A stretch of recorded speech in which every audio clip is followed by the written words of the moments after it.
Wall Street kicked off 2025 on a choppy note, navigating a solid labor market and a stronger dollar, juxtaposed with jittery investors worried about sky-high valuations for tech titans like Tesla, all while hoping for artificial intelligence's bull run to continue. AI helped catapult the Nasdaq and the S&P 500 to multiple record highs throughout the year, even as some experts worry about an AI bubble. Other asset classes, including a surge in gold prices, also buoyed markets. Wherever you threw a dart in the dark, it blew up in value. Gold, stocks, real estate, everything has just done fantastic. And that's the problem, that most of us get too complacent. We feel like we're entitled and we're not ready for the bottom to fall out. Despite broad gains, stocks and the U.S. economy also took big hits as a result of U.S. President Donald Trump's tariff agenda. Trump tariffs have essentially disrupted global supply chains. And so we have these trade relationships which are quite fractured now. And in many cases, they are with the main trading partners of the United States. The tariffs also reignited trade tensions with China that required careful navigation to cool, and according to the International Monetary Fund, clouded global GDP growth.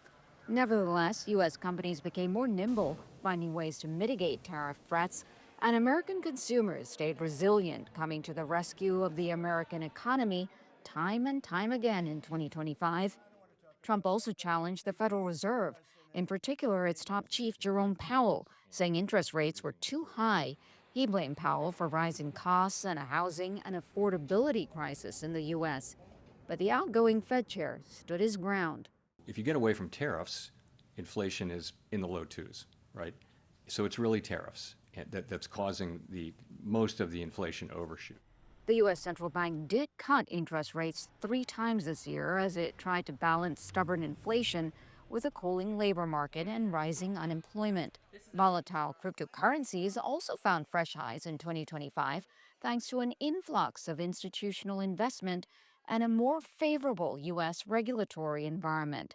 One expert predicts while crypto has taken a downturn recently, 2026 will be positive. I believe that there is a lot of room to grow, that there has been a massive shift from being, in the case of Bitcoin, something that was very obscure from anonymous people to anonymous people into becoming one of the most accepted asset class and most popular asset class of the last decade. Analysts Hamrick and Grace are cautiously optimistic a recession is not in the cards for 2026, but both remain wary about current economic conditions.